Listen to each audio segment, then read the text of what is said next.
everyone, and welcome to Chef AJ Live. I'm your host, Chef AJ, and this is where I introduce you to amazing people like you who are doing great things in the world that I think you should know about. My guest today is Dr. Judd Brewer. He has an amazing new book that is coming out next Tuesday, January 30th. I'm going to link to it both in the chat and the show notes. It's called The Hunger Habit: Why We Eat When We're Not Hungry and How to Stop. The $1,000,000 Question. Please welcome him back to the show. It's always nice to see you. I really enjoy talking to you. Well, thanks for having me. Of course.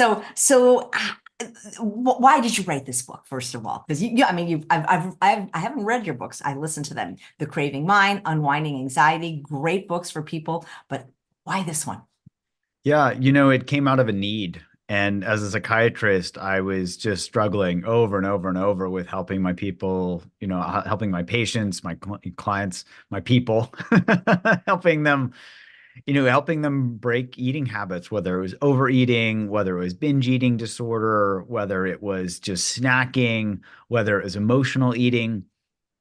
And so, just real struggle for a lot of people. And what I'd also been seeing was that people had, with anxiety, people feel like anxiety is something that happens to them. But with eating, when they can't change their eating habits, they feel like there's something wrong with them. And I thought that was a real travesty because there's this whole mystique around willpower and how do you just boost your willpower. And then people feel inadequate and they feel like they're a failure if they don't have enough. Well, from a neuroscience standpoint, it turns out that willpower is more myth than muscle. So, my lab at Brown University had been studying habit change for a long time. We developed a smoking program that was actually ended up being 5 times better than gold standard treatment at helping people quit smoking. And it wasn't through willpower at all, it was through awareness. But when we were pilot testing an app-based version of it, it's called Craving to Quit, there were people asking us, like, or actually some of my pilot testers said that they were actually changing their eating habits. And I had assumed at first that they were just snacking more because that's what people tend to substitute for cigarettes. But they said, no, I'm actually getting better at not snacking. I'm getting better at changing my eating habits using these same techniques. And that's when I looked at it from a scientific perspective and then started testing it in my clinic. And then we developed this Eat Right Now app, which is actually now the first CDC recognized diabetes prevention program that's basically on awareness and mindfulness as compared to willpower. And so we did all this research behind it. And that eventually led to me writing this book because there was a lot of information that I felt that wasn't out there that people could really benefit from. Right. Does everybody eat when not hungry? Because, I recently had a big Thanksgiving here. 38 of my healthy vegan friends, and everybody overate, but nobody ate the mustard greens. I mean, I've personally never eaten overeaten food that's not hyper-palatable. So do people really overeat when it's not like pleasure trap foods laden with sugar, fat, and salt? You know what I mean? Yeah, I would say so. Like you're saying, whether it's broccoli, arugula, greens or whatnot, those are nature's designed those for us not to overindulge. And so I haven't seen people, binge on broccoli, for example. But certainly pizza, is a big one. Pizza, anything hyper palatable. So that tends to be, if you look at the more processed it is, the more likely we are to get caught in that cycle. And these foods are actually engineered that way. Absolutely. Is this something that you've ever struggled with or anybody in your family? Yeah, I write a little bit about it in the hunger habit, but I have in high school I was trying to do everything I could to optimize my athletic performance because I needed all the help I could get. And so I was on a very strict no sugar diet, for example. And then, when I was off season, there would be times where it was just like everybody's eating ice cream and I was like, oh, and I would just dive into like a half gallon of ice cream. And it turns out even in graduate school, I used to be addicted to gummy worms. And so I myself have really, struggled in that sense where it's like the gummy worm is like a fishing lure. It certainly hooked me and I'd have to eat the whole bag before I could stop. That's interesting. Do you think that, we have an obesity epidemic. Do you think it's caused from people eating when they're not hungry or eating the wrong food or maybe a combination? Yeah, I think that's a very complex question. And the more we learn, from a scientific standpoint, the more complex we see that it is. So I would say it's no one thing. I would say, our genes haven't changed in the last 40 years, though. If you look at the amount of clinical obesity, and I'm naming that specifically because I think obesity can be a shaming term for people, and I just want to say, I'm talking about things where it's really affecting somebody's health, where they've basically, made their liver very fatty, or they've got obstructive sleep apnea, or they have hypertension or something like that, where they've got health issues related to their weight. And that has really skyrocketed over the last, say, 50 years or so. And so I would say the hyperpalatability and the engineering of food has certainly played a role. When I didn't mean to shame anybody by using the term obesity. So is there a better word to use? I mean, because I don't want to shame people. What do you say? Yeah. Well, it's an ongoing conversation right now. And so some are starting to use the term clinical obesity as compared to just obesity. But I think I think our society needs to make a collective change, and we're a long way off from that. So I don't think anybody's found the perfect term yet. Wow, that is actually interesting to me Mhm. because I don't mean to shame people, but like, can you say excess weight or Yeah, I tend to use just descriptive terms, like somebody is at a very unhealthy weight, to make it very clear that, somebody can be fat and, it's not a problem. It's just some in society has certainly set up a culture around thinness, but that's something I think we also need to move beyond as well. Because that's, you know, there's a Kate Moss quote that I think summed it up, that where she said something like, "Nothing tastes as good as skinny feels," and that just highlights how stuck society has been on body image for so long. right? But how do we change the culture? There's another saying, you can't be too rich or too thin. There, so another example, yeah. So I think here we start by having these conversations, and help help people see that how, like, thinness does not equal happiness, just, just so and I think it actually causes a lot of suffering, whether we're judging ourselves, judging other people, et cetera. And so I think it starts personally, even just with the noticing the self-judgment, noticing the judgment of others, and maybe giving ourselves a break, giving everybody else a break, for, and not have everything, based on looks. Right, right. That said, I didn't create the world the way it is, and but the people I work with, that whatever term you use, have unhealthy weight or excess weight, they don't seem to like it. They don't seem to feel good about it, whether they have health issues or not.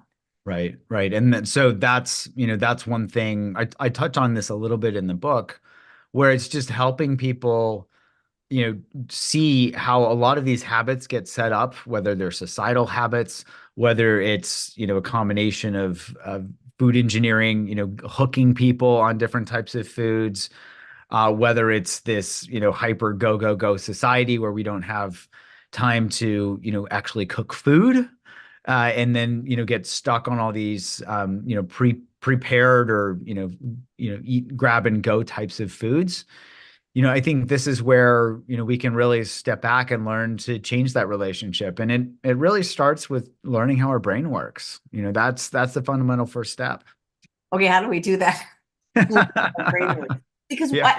I'm curious, for most people, what drives most people to eat when hungry? Because in nature, you really don't see that. Animals don't overeat. They're never Yeah. not an ideal weight. But when you have a domesticated pet, then you start seeing animals become overweight. Yes. So this is a fascinating story, and it's been a fascinating journey of discovery. So it starts with seeing what our fundamental survival mechanisms are. And the most basic mechanisms that we have are around, basically eating and not being eaten. Right. So our ancient ancestors had to find food and then remember where it was. It wasn't just about finding the food, but it was being able to go back to that food source, because that's very, efficient.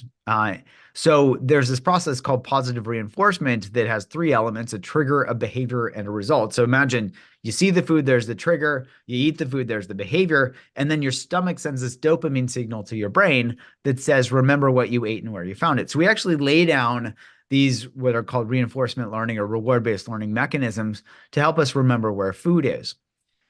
The flip side to that is that mechanism also helps us avoid danger. So you see the tiger, you run from the tiger, there's the behavior, and then the result is that you don't get eaten, you don't become lunch.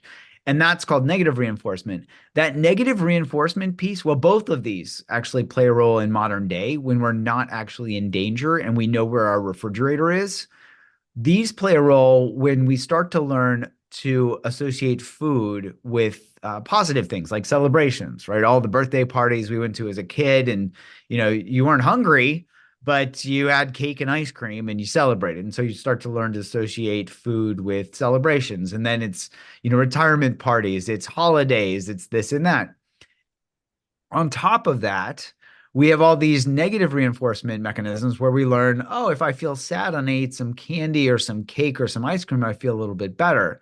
And so we start to learn these food mood relationships that are actually a miswiring because they're not, well, I wouldn't say it's a miswiring. I would say it's that survival mechanism gets co-opted where we learn to eat not when we're hungry, but because we're sad or mad or angry or sad are frustrated. And in fact, there's a whole new term that's actually a misnomer, but it was a term developed in scientific community so we could study this.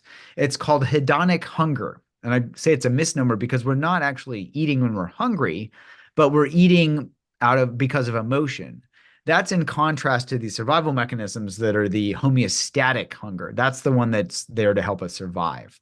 So that's the basic framework of how this eating when we're not hungry gets set up. And then, this gets expanded to, overeating with the Clean Plate Club, to eating snacks when we're watching a movie, to, somebody having a candy dish on their desk and we walk by and we grab some, just mindlessly. Yeah. So that's mindless eating. How do you actually define emotional eating, and how is that different or similar than how some people might define food addiction? Well, emotional eating is, the simplest way to think about that is just eating due to emotion as compared to being hungry. So think of it as, eating in the absence of hunger due to emotion. That's what I think of as emotional eating. Eating, you were saying, contrast that to like eating addiction, for example. The simple definition that I learned of addiction in residency was continued use despite adverse consequences. Mm. And so you could say, overeating could fall into that category where we continue to eat despite adverse consequences, where we're having health consequences, for example. Yeah. Back to what we were talking about at the beginning, even when people eat for emotional reasons, it's never like really whole, unadulterated plant food, is it? Generally not. Yes. Yeah. So one of the things I hear from people that make it so hard for them to not overeat or maybe follow a healthier eating plan is they have cravings. You Mhm. wrote a whole book called The Craving Mind for people that didn't read it. What is a craving, and then how do people deal with them? Yeah, simply put, a craving is an urge to eat. If we think of this in terms of eating, but you can see how a craving could extend to, an urge to smoke a cigarette if we're addicted to cigarettes, an urge to check our phone if we're addicted to our social media platforms or whatnot. So I think of a craving really just as an urge to do something. And it's interesting from a survival standpoint. And this involves a dopaminergic mechanism. The neurotransmitter dopamine and these reward systems are at the heart of these cravings. Dopamine fires when we find food so we can remember where it is. So it actually lays down that memory. But then that dopamine firing shifts from when we find something or we get a reward or something unexpected happens to anticipating doing that again. So think about this from our stomach's standpoint. If we eat some food and it's a good source of calories, we get that dopamine firing that says, "Ooh, eat this again." And then we go back to our cave, and then when our stomach empties out, that dopamine starts firing that says, hey, go get some food. So I think of dopamine as a motivation molecule that says, go do something. And so we have a craving to go get food. We can see how this applies to anything else that we might crave, where we think about it, or we have an image, or a smell of a food or whatever. And then suddenly we have a craving and our brain says, hey, go get that. Yeah, I heard you say in one of your interviews that dopamine isn't the pleasure molecule. A lot of people think about dopamine being released whenever we have a pleasurable experience, but you're saying no, it's like more the motivation molecule. Yes, absolutely. That is definitely an internet myth where, it's been written about so many times in the internet that you can search the internet and says, what is dopamine? And it'll probably say something around pleasure. The accurate answer is dopamine's not supposed to be about pleasure. It's supposed to be about drive. So if we were content or, felt, oh, this feels pretty good, we're not actually going to be motivated to do something. So dopamine's not supposed to be a pleasure molecule.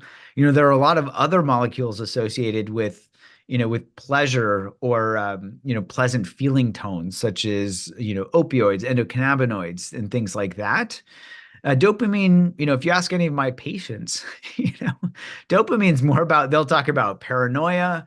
They'll talk about, this itchy urge that's just really, these ants in the pants feeling. None of that is pleasurable. Yeah. So I find your work so interesting because there's so many layers, and I'm curious, what are you drinking? You got to tell me. Oh, it's Tulsi hibiscus tea that I just made a mix of myself. I love this, the mixing those two together. Yeah, Tulsi and hibiscus. So I Delicious. used to drink hibiscus teas, but I noticed it discolored my teeth. This is not on topic, but how do you deal with that? Well, hopefully they're not too discolored. Well, no, How, yours look how they great, do? but yours look great, but I noticed that they started. But anyway, sorry about that. But I Oh was yeah, I haven't noticed a major discoloring yet, but maybe I haven't had enough tea to see it. nice. So, okay, so you talked about emotional eating due to emotion. How much of this could be habit? Because when I think about it, like now that the pandemic's mostly over in most places, I'm back to going to the movies quite often. And my husband has no issues with, I think, any addictions or weight, but we'll have a full dinner and he'll often get popcorn. Now, I don't think there's an emotional reason that he's doing that. So is some of this just habit? Like when people, like you say, sit down in front of the TV or get popcorn in a movie, they're probably not really hungry. And I don't think they're like having a strong emotion, unless the emotion is just like the memory of movies and popcorn. I would say that is a big driver, what you just said, the remembrance of things past. So I can still remember the smell of movie popcorn when I was a kid. It brings up such strong memories. And so going to the movies and getting popcorn, it's kind of, even though I'm just remembering what it tastes like, right, the last time I had movie popcorn, it was very salty. And so, the I think the association is what drives a lot of people. It's like it's a treat. It's like, oh, don't go to movies every day. And so it's like, okay, I'm gonna do this as a way to treat myself. And a lot of that just comes from like, oh, all the great memories we've had from having popcorn at the movies, throughout our lives. It's interesting because I don't eat popcorn mainly because once I broke a crown and it was $1,500 and I'm kind of mad at popcorn. I don't see anything wrong with popcorn, but movie popcorn isn't even the best tasting popcorn. And they've Yeah. done studies. I can't remember the book. Brian Wensick was on the show. I think it was called Mindless Eating, where they actually gave people stale popcorn and they still ate it, and it was kind of interesting, but yeah. Yeah. Yeah. Well, especially if you're not paying attention to the popcorn, you're paying attention to the movie, you might not notice that it's stale or it doesn't taste great. Do you agree though that paying attention is important when eating? Because like I don't recommend people eat when dry. People I'll teach programs with weight loss and they'll say, "Well, what can I eat when I'm driving?" And I'm like, "Well, nothing. Don't be eating Right. when you're driving because that increases your risk of car accidents." They say, like, I mean, it's one thing if maybe you have something like this, a water bottle. So, what do you think about eating while doing other activities? Scrolling, watching TV, even movies. Is that a good thing especially for people that maybe wanna, can I say lose weight? Because it seems like everybody Yeah. that I know does. Well, this isn't to demonize, losing weight. This is just, yeah, I think what we said earlier is just to highlight how there's a lot of stigma associated with weight. Uh, so here, what my lab's research has found is that awareness is actually the key ingredient for helping people change any eating habit, whether they're trying to not overeat or lose a few pounds or just stop the mindless eating while they're watching television. And what we've found is that, it really isn't, how do I put this kindly for willpower? Let's just say willpower is more myth than muscle in the sense that if you look at it from a neuroscience standpoint, willpower is not really in the equations for behavior change, but awareness is critical for those equations. And we've even done studies where we have people pay attention as they overeat. And what we find is that they can shift their behavior pretty quickly. And it depends on awareness because when you pay attention, well, the way that works is we set up a habit based on how rewarding a behavior is. And if we set that reward value and we don't pay attention down the road, it may not be as rewarding, but we're not going to notice that reward value has changed. Let's use a practical example. Let's say that a new bakery opens up in my neighborhood and I have a certain fondness for chocolate cake. If I go in there and I try their chocolate cake, I don't know how good their cake is, but if I pay attention, and let's say it's the best chocolate cake I've ever had, my brain actually gets a dopamine spritz that says, hey, this is really good chocolate cake. You should remember this bakery and come back here in the future. So I've learned something by paying attention. On the other hand, if I'm like, meh, it's not very good, also get a dopamine spritz that says, hey, remember this bakery, they haven't quite pulled themselves together. I wouldn't come back here. And what that highlights is for changing any behavior, we have to pay attention. And that awareness will help us see very, very clearly how rewarding something is or how unrewarding it is. So, for example, in our studies, people pay attention as they overeat. And it only takes 10 or 15 times for that reward value to drop below zero and for them to shift their behavior. And what they're seeing pretty clearly and pretty quickly is that overeating just doesn't feel good. And so they're leveraging the wise strength of their bodies. So I think of it this way, the feeling body is much stronger than the thinking brain. So we can think, oh, I shouldn't overeat, but that doesn't work very well. Or we can feel, what's it like when I do overeat? Oh, it doesn't feel very good. And then we start to become disenchanted with that behavior. That's what drives behavior change. And we've seen this, we even in one study, this was one led by Ashley Mason at UCSF. We got a 40% reduction in craving related eating. And that had everything to do with people paying attention as they ate junk food or as they overate. So are you saying that mindfulness is what drives behavior change? Mm-hmm. Well, Yeah, then that's the root of all the problems that we have, it seems like. And all your books touch on that, or actually delve deeply into that. Yeah, and that's the reason that, I wrote Unwinding Anxiety because I found that awareness helps people change, reduce their anxiety. It wasn't telling themselves to stop worrying, it was about paying attention. We found the same thing with eating. So we've seen across different modalities, whether it's eating or smoking or even anxiety, that awareness is really the key ingredient for change. But anxiety is so uncomfortable. It is. Well, and let's also different. So it's critical to notice the difference between the feeling of anxiety and what anxiety drives us to do. So if we feel anxious, it often drives us to worry. Now, we can't do anything about the feeling of anxiety, it's there, but we can do something about what our reaction is to it. So we can change our relationship and learn to be okay with, it doesn't feel great, but we can learn to be okay with it instead of worrying, which actually and ironically feeds back and drives more anxiety. Well, I read your book. Do you have a group for you may not know this. You don't know me very well. We've only talked a few times. I have terrible anxiety. I even actually have panic disorder. It's controlled, no medication. But like, do you have a group that would help me with that? Like, I would love to learn, not because it doesn't happen all the time, but when I get it, man, once the ship has sailed, it's the worst, Yeah. Yeah, and I used to get panic attacks as well. I used to get them in residency, and they are no fun. They're terrible. I mean, Yeah. and so do you have I know you don't work with people individually anymore, but do you have groups that actually help people with that? Because I mean, I've never tried to actually pay attention to my anxiety. I just try to get it to go away. Yeah, yeah. So the short answer is yes. We have an app called Unwinding Anxiety that's that we've done randomized controlled trials and gotten a 67% reduction in anxiety in people with generalized anxiety disorder. And a lot of people with panic disorder have used it to benefit as well. As part of that digital therapeutic, people have access to our online community that I moderate, and also a live weekly group that I co-lead with others. So we certainly have groups, and we've got an app that helps people with anxiety. So anybody that has anxiety or panic can play with it. Yeah, it's just called Unwinding Anxiety. Oh, that sounds really great. Renee, who's watching live, says, "Do you follow the work of John Kabat-Zinn or Thich Nhat?"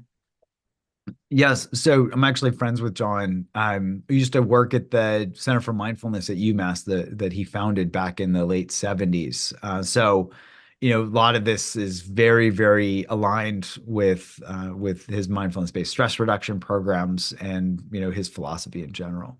Great, thank you. If you just joined us, I'm talking to Dr. Judd Brewer. His new book, The Hunger Habit: Why We Eat When We're Not Hungry and How to Stop, is coming out Tuesday. I forget what month we're in, January 30th. So if you're going to buy it in the first 5 days, because guys, that's what helps us become a New York Times bestseller. We love when you buy it. So either buy it now or buy it in the first 5 days. It's a great book. I promise you. I can't wait till it comes out on Audible, because I'm more of a listener than a reader. And so we had a question that was sent in advance from, uh, I don't know what her name is. I apologize, because it's a long one, but I'm going to try to shorten it. And she said, "Dr. Brewer, it looks like I have an on-off switch. When I start eating, it's difficult for me to stop. For example, I'll eat a salad followed by a soup, and then have to eat a cracker or a sandwich. Afterwards, I also want something sweet. And then I realized that some nuts would also be nice.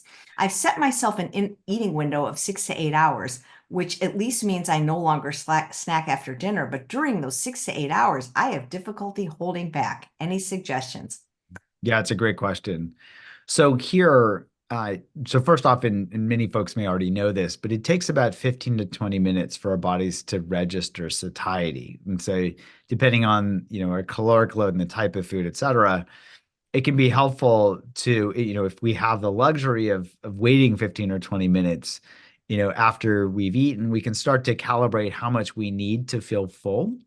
And in fact, I think it's the people on the island of Okinawa have this practice that's Okinawa's been studied because it's considered a blue zone where people have longevity, living much longer than other people. And so one of their cultural practices is I think it's called Harihachi Bu, if I've got that right. Right, but Hari Hachibu wants you to eat till 80% full, and I don't know what 80% full is until I'm already at 100. Yeah, so that's the big question. And so one thing that we can start to do is to explore, I call this in the hunger habit, I call this the pleasure plateau. And our body is going to tell us everything that we need to know around 80% versus 100%.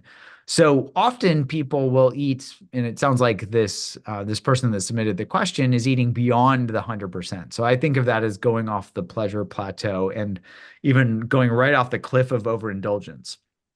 So here, if we pay attention as we eat, we can ask ourselves, so if we have that first course, we can ask ourselves, well, am I eating because that looks good? Or am I eating because I still need some more sustenance to go in?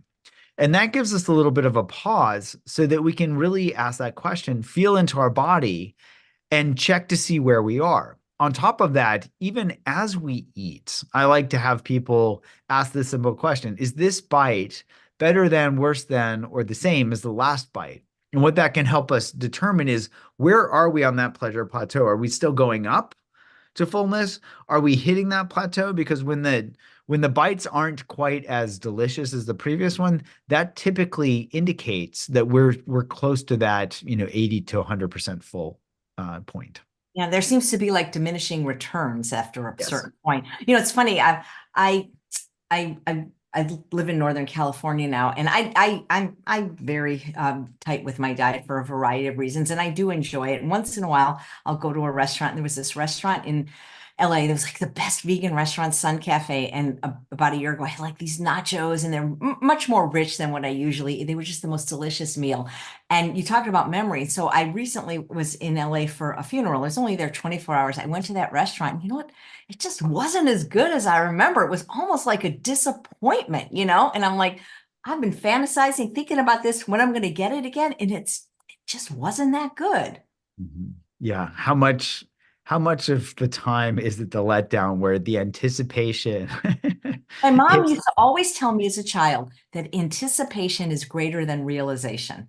Yeah, I think that is so true. Your mom was right. Yeah. Do you think that in this individual's case of having, you know, I know there's evidence that for some people intermittent fasting can be helpful for whatever reason, but that by having such a tight window that psychologically she's overeating because she knows she can't eat. Like one of the doctors I have on regularly, Dr. Doug Lyle, who's a psychologist, is not a fan of you know, he's a fan of not eating all night until you go to bed, but he says that that's what happens is they got the only kidneys during this time, so they go crazy eating.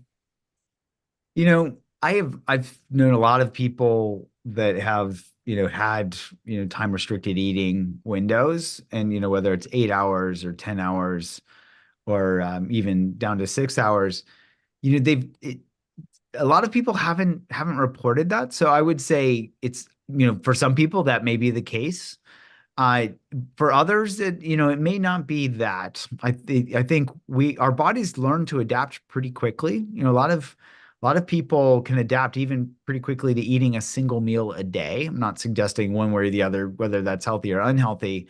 But what that highlights is it may not necessarily be the time restricted eating. It may be how we approach it psychologically. And so if we think, oh, I have to get it all in, that's different than saying, hey, I'm going to listen to my body and eat what I need to eat to sustain myself during this window.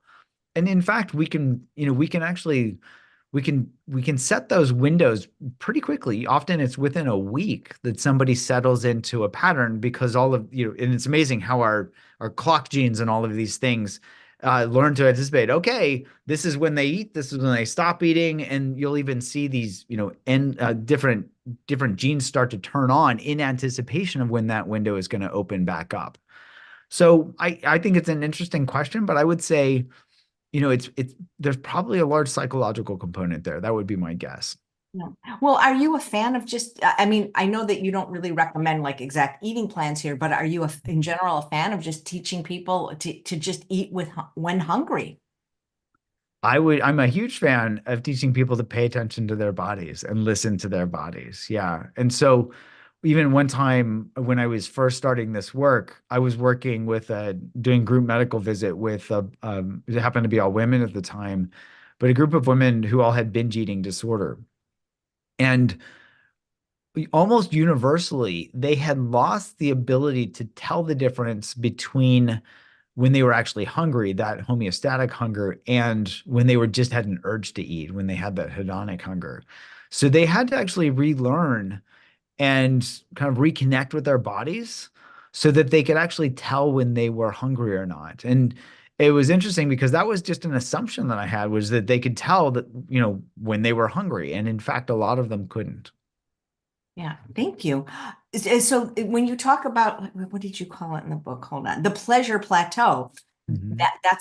that's when it's kind of like diminishing returns at a certain point, right? When you're eating even hyper-palatable stuff, you know, how much is enough? And that's where paying attention can be really helpful. I think even in binging, because I think that people that binge it at some point they feel uncomfortable. It doesn't feel good anymore.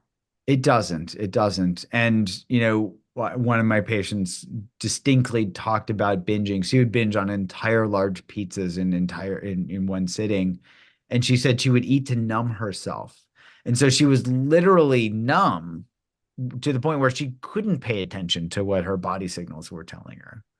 Yeah, that's well, you've helped people with that. So okay, here's it. Oh, here's the thing. I hear you talk about this a lot. Habit change, because that's like your thing. What exactly is a habit, and how can this? I mean, is hunger a habit? Because we got to eat, right? Yeah. So habits are basically automatic behaviors. And I just want to highlight that most habits are actually extremely helpful for survival and just living our everyday lives. So imagine if we woke up in the morning and we didn't know how to walk, we didn't know how to put on our clothes, we didn't know how to make breakfast or coffee. Every one of those tasks, if we had to relearn it every day, would be exhausting. And so we slowly pick up a bunch of very, very helpful habits as we go through life. Imagine, remember, well, I don't know how many people can remember when they were a toddler and they were learning to eat and they would, 80% of their food was deposited around their mouth and 20% was in. And then it became 70 and 30 and then 50 and 50. And eventually they were able to, we were all able to get our spoon in our mouth pretty accurately. So there's a helpful habit that we don't want to have to relearn. So I just want to highlight how most habits are actually really, really helpful. So think of a habit as automatic behavior. And it's there to, help us do a behavior automatically without having to think about it. That's basically what the definition is. I think of it as set and forget. You set the behavior and you set how rewarding it is, and you forget about the details. So when these things can become unhelpful habits, and we can use eating as an example, but this applies to any unhelpful habit, is when we're doing something automatically but it's not actually helping our health or happiness. Let's put it that way. We might think in the short term, oh, I have an urge to eat this and it feels better when I satisfy that urge. But in fact, that may not lead to long-term health or happiness, and in fact might lead to an unhealthy habit. So habits that we might develop even starting in childhood is like the clean plate club, where, our parents said, oh, eat all your dinner before you get dessert. And the kid might say, well, I'm not hungry. And it's too bad. You got to eat it all. So, they form this habit of just eating everything on their plate to the point where they don't associate fullness with stopping eating. They just, it's the plate that leads them to stop eating when the plate is empty. So there's an example of a habit that for a lot of people is really hard to break. Yeah, thank you. What is the habit loop? And do people that are in the habit of eating when not hungry fall into that? Yes, so the habit loop goes back to these very basic survival mechanisms based on positive and negative reinforcement. So this trigger, the behavior, and the result, those are the three elements that feed on each other. And so, think of it as, if somebody is a habitual eater of candy, if they're walking by somebody's desk and there's candy on it, they see the food, they grab the M&M or the piece of candy, they put it in their mouth. There's the behavior, and then there's that little hit of dopamine that says, "Oh, that was good, do it again." And so they learn to form that association and then just repeat it automatically. Does rain help? Yeah, so RAIN is an acronym that helps people write out cravings. And we've found that it can be extremely helpful. We started doing this work with people who are trying to quit smoking and found that it was helpful for people writing out cravings there, and then also very helpful for people writing out food cravings. And the acronym stands for recognize. So that R stands for recognize. We got to recognize that we're about to partake in a habitual behavior. So if we're about to reach for the food, if we're not aware of it, we're not going to be able to break free of the habit. So we recognize it. The A stands for allow. You've got to recognize and allow that craving is there. So instead of fighting or resisting the craving, we just say we've got to acknowledge it. Like, oh, there's this craving. The I stands for investigate. And this is where we bring in what I think of as a superpower. We bring in curiosity. So instead of resisting that urge and going, oh, I got to fight this, and what we resist persists. So these tend to just to make things prolong the pain and make the craving stronger. Instead of doing that, we get curious and we start to ask, oh, what does this craving feel like? And so we can flip that, oh no, here's a craving, I have to fight it or run away from it, to, oh, what does this craving feel like? And the last letter of the acronym is N for we note. And so we can just mentally note or even note out loud what that craving feels like as it comes and go. goes. So it could be tightness, it could be tension, it could be burning, it could be all sorts of physical sensations that arise and pass away as we notice them. And so if we learn to change our relationship to this craving, the RAIN acronym can help us write out these cravings instead of feeling like we've got to do something different or make them go away. And I think of it as, RAIN helps us be with our experience rather than do something to try to change it. And that being becomes the new doing because we realize we don't have to do anything else. Okay, but here's the million-dollar question. You mentioned your patient that would binge on entire pizzas to numb herself. If people are doing this to escape their feelings, it's going to be difficult. It can be difficult until they learn to be with their feelings. And so, just like a craving, we can also learn to relate to our emotions differently. And I How? would say, You got to tell us how. yeah, yeah. Well, I'll just say in modern day, we are more and more being trained by our phones and other things to distract ourselves from something that's unpleasant. And so we've actually collectively been losing our ability to tolerate distress. And so here, awareness can come in and help us learn that these physical sensations, while they're unpleasant, aren't necessarily going to kill us, right? So if we feel sad, if we feel mad or frustrated or have an unpleasant emotion, we can learn, oh, this is an unpleasant emotion. We can use things like RAIN to help us learn to relate to our emotions differently rather than do something to numb ourselves out or try to make them go away. Okay, thank you. But I have some things in the book that I really want to highlight that I really liked. And there's something on page 61. I almost feel like if everybody just did what this said, nobody would suffer with whatever you want to call it, weight issues or eating issues. You say, enjoy healthy foods. Eat when I'm hungry and stop when I'm full. Be healthy no matter how much I weigh or what size my body is. Quit the clean plate club. That is, stop eating past fullness just because food is still on the plate. Stop mindlessly snacking. Stop compulsively eating.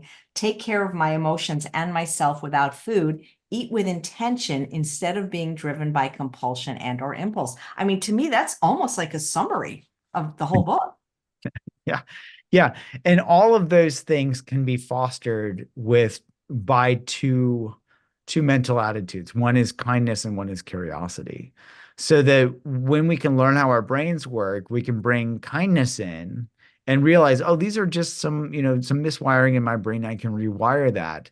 And we can use curiosity to help us, not, for example, stop eating when we're full. We can get curious. Oh, do I need another bite or not? Absolutely. Okay, so you talked about kindness. You have something called the kindness exercise in the book. Can you talk about that a little bit? How would that help us? And who is that exercise for? Well, I would say that exercise is for probably everyone. And I say that because collectively, especially in the West, we are very good at judging and we're very extremely good at judging ourselves. And so we can even notice the self-judgment as a habit loop where it's like, we compare ourselves to somebody else. We go on social media, we see somebody that makes us think, oh, I'm not up to snuff for whatever, whether it's our looks, whether it's something they're doing we're not doing, whether it's, there are a million things that cause us to judge ourselves. And so we can notice, oh, well, that self-judgment doesn't feel very good. And then we can start to become disenchanted with that. And at the same time, we can compare that to what it's like when we're kind to ourselves. And so the kindness exercise is just a way to help us start kind of remembering what it's like to be kind to ourselves, because often we aren't, and we don't even remember what that feels like. And so as we start to kind of remember what it's like, we can also see that kindness feels pretty good, and we can foster that as a very healthy habit. Okay. One of the live viewers is asking who coined the RAIN acronym. Yeah, it's a great question. So originally, as far as back as I could trace it, originally it came from Michelle McDonald, who's a Western meditation teacher. But I would say it's been popularized as much as anybody else. I would say Tara Brach has done a fabulous job at popularizing it. Her teachings are so clear, so good. And she really she brings R.A.I.N into a lot of her teachings. Yeah, I watched that interview you did with her. It was wonderful. Thank you. So, one of the things you talk about in the book are the four problems with willpower. So, how does that relate to what we're talking about? What is willpower and why does it generally not work, or at least not for very long? Yeah. Well, I'm not even sure what willpower is exactly because from a neuroscience standpoint, nobody's been able to pinpoint it in the brain or even in a neural network. It seems to be a heuristic, like kind of a story that we tell ourselves that, like, oh, I just need to gird my loins. I just need to do something. The problem with willpower is that it doesn't actually fit into how we work from a biologic standpoint. So I've been talking a lot about reward-based learning. This is actually the oldest and the strongest type of learning from an evolutionary perspective. So at best, cognitive control, so there are certainly mechanisms that seem to be associated with cognitive control, which would say is most closely related to willpower. Those seem to be seated in the prefrontal cortex, which is the youngest and the weakest part of the brain. And ironically, when we're hungry, when we're angry, when we're lonely, when we're tired, all these emotions, that's when the prefrontal cortex goes offline. And it's really hard to rely on any type of cognitive control. So I would say, at best, it's kind of the weakest part of our experience. And at worst, it may be more of a story that we tell ourselves than actually playing a role in behavior change itself. Yeah, absolutely. So when we talked about habits, we a lot of times people are thinking about, well, bad habits, but do you teach people at all how to implement good habits instead? Like maybe, not like how do you feel about having a clean environment, for example? Because one of the things I talk about is if you're going to eat junk food, at least, don't have it in your house. Yeah. So the nice thing about this is that our brains seem to be pretty much a one-trick pony. And in that sense, this reward-based learning mechanism is what we use to learn most behaviors. And so it's not only used to form unhealthy behaviors, we can also use that to unform those unhealthy behaviors by paying attention, right? Becoming disenchanted with these old habits. And at the same time, we can use this to develop healthy habits. And all of that depends on how rewarding a behavior is. So, for example, if I'll just use myself as an example. When I started to pay attention when I was eating gummy worms, and really paid attention to what they tasted like, the best I could describe was that they were this like sickly sweet petroleum type product. They really just didn't taste that good. I was a little shocked because I was like, wow, I thought I used to like these, but when I really paid attention, they just weren't that tasty. On top of that, when I started comparing those to eating blueberries, for me, I absolutely love blueberries. So so I started to let go of the gummy worm habit and have formed a very strong blueberry habit in terms of, having a few blueberries for something sweet, or if I'm hungry, having a few more blueberries. But I definitely don't binge on blueberries. My body says, okay, that's enough, because they're that perfect mix of sweetness and fiber and, all of that. They're not designed to make me addicted to them. They're designed to be nutritious and to help me enjoy something, but also stop when I'm full. Thank you. Patty's asking, how do you feel about these programs that have you weigh and measure your food on a plate and eat at distinct times, even if you're not actually hungry at that time? Does doing that help? I have not seen benefit to that. And I would say anything that takes us away from our embodied experience probably isn't going to be helpful in the long run. Ultimately, it comes back to listening to the wisdom of our bodies. Our bodies have evolved for so long to be so fine-tuned to be able to tell the difference between, gummy worms and blueberries without me having to read a nutrition label, to tell the difference, between, even 80% and 100% and 120% full, right? So when we're doing a bunch of things that are divorcing ourselves from ourselves, that's going to be problematic in the long run. Thank you. Okay, so we talked, if you didn't mind me asking, this is not exactly on what we're talking about, hunger, but it's about somebody with unrelenting anxiety due to a recent cancer diagnosis. So you talked about how worry actually makes it worse. Would one of your programs help her, or are there techniques in the moment that she could do to just, help? Yeah, so that I write about this a bit in the Unwinding Anxiety book, and also our Unwinding Anxiety app, is something that may be helpful here. But the idea is, if let's say, and a lot of people have health anxiety. So if somebody has a cancer diagnosis, there can be, there's the thing that's happening, right? Cancer diagnosis. You can't ignore that.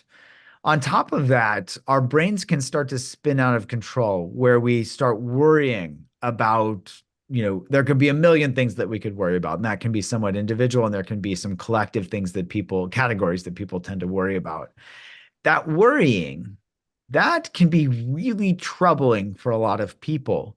The worrying isn't going to change the fact that we have cancer. It's actually going to get in the way of us taking care of ourselves, because anxiety and worry themselves are not healthy for us.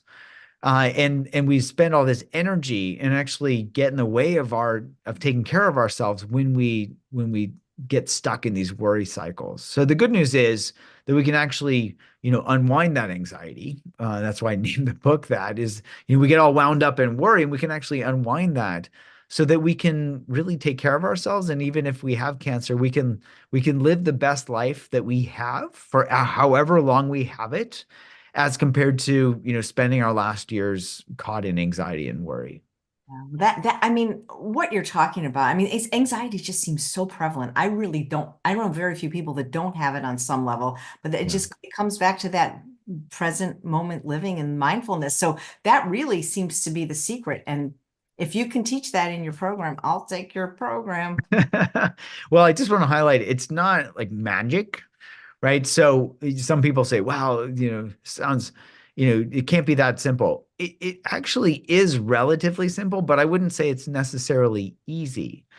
I would say the more we can learn to develop kindness and curiosity as our new habits, the easier it will be. So even people that have had a lifetime of anxiety can be helped by your techniques. Oh yeah, I've had tons of patients, and even people in our Unwinding Anxiety program who've had anxiety for 50, 60 years, Right. and they I can need to learn to do unwind it. That sounds amazing. I don't know, probably I don't watch my show regularly, but one of the questions every guest, regardless of what they're on for, even if they're selling a salad bowl, is what do you eat in a day? Oh, well, I'm mostly plant-based. Although I do eat eggs, I like those as a good source of protein in the morning. Big fan of cooking my own. My wife and I have come up with a recipe for bread that we use. So we try to make homemade bread, in our bread maker, a couple of times a week, and I love making avocado toast with that. Also, big fan of having a protein smoothie sometime throughout the day. Having like a plant-based source of protein mixed with blueberries and frozen spinach and chia seeds. And then we usually cook some type of a you know plant-based home cooked meal once a week that we'll eat throughout the week, and then we'll supplement that with air fried vegetables. I absolutely love my air fryer. Everything from green beans to Brussels sprouts to shishito peppers. 5 minutes with a little bit of salt and olive oil. Those things are delicious. I can't think of a vegetable that you can't put in an air fryer and make it taste delicious. I I absolutely love that. Which one do you have? The Breville by any chance? I love my air fryer.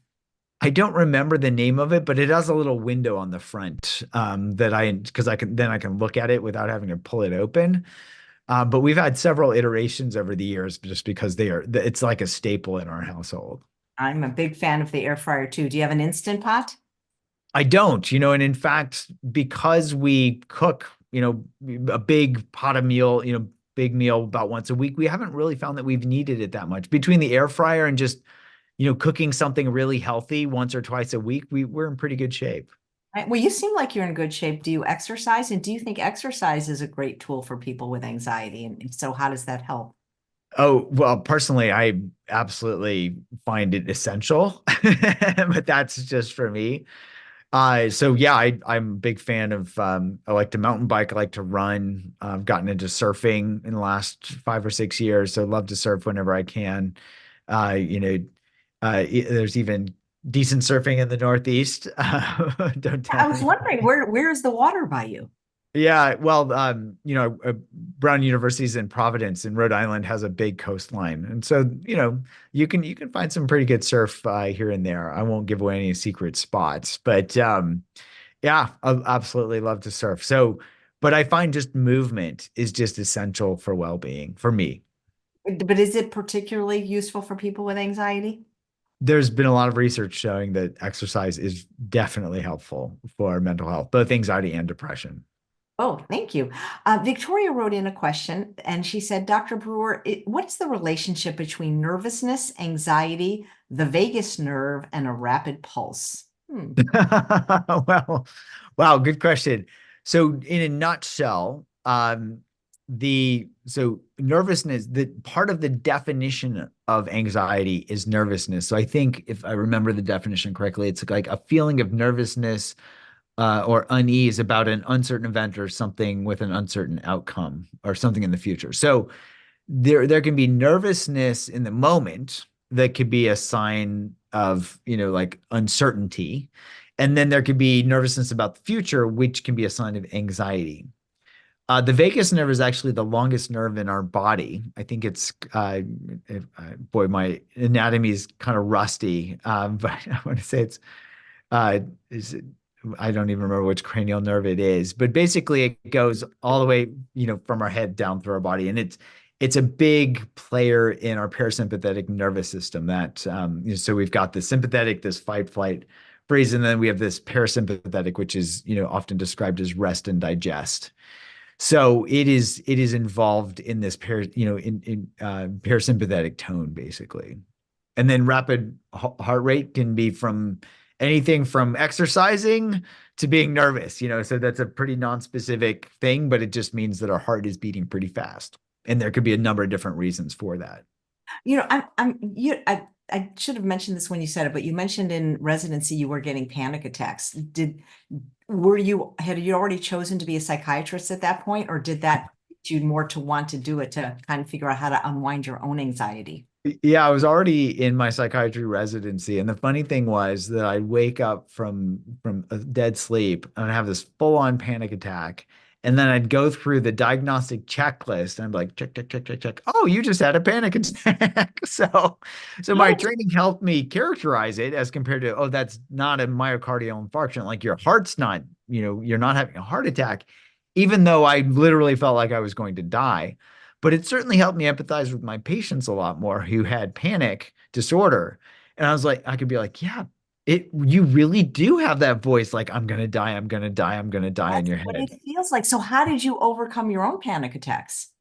Well, I'd actually been meditating for about 10 years at that My point. God, And please give me another answer. I don't want to do that. It makes me more anxious to sit there and meditate. well, you're highlighting something really important, and then this may be something for us to end on, which is you don't have to meditate to be mindful. So here I would say we can learn to bring in these characteristics of mindfulness, like curiosity and awareness. And that curiosity can help us be curious in the moment and flip that, oh no, I'm having a panic attack, to, oh, wow, what does this actually feel like? And that helps us not get sucked into it so that we can learn to write it out. So no meditation needed for that. Great. Well, Dr. Brewer, I wish you every success on the book, guys. If you're going to get it now or get it, it actually comes out on Tuesday in all the formats, and it's a wonderful book. It will help you. I've linked very much through the notes how to get these. And Carol, who's watching live, says she loves your Unwinding Anxiety app. Oh, wonderful to hear. Well, thank you so much. It's a pleasure connecting with you again, Dr. Brewer, and good luck with the book. Likewise. Thank you. Thank you. And thanks all of you for watching another episode of Chef AJ Live. Please come back at 4 o'clock for Dr. Michael Greger. Take care, everyone, and bye-bye.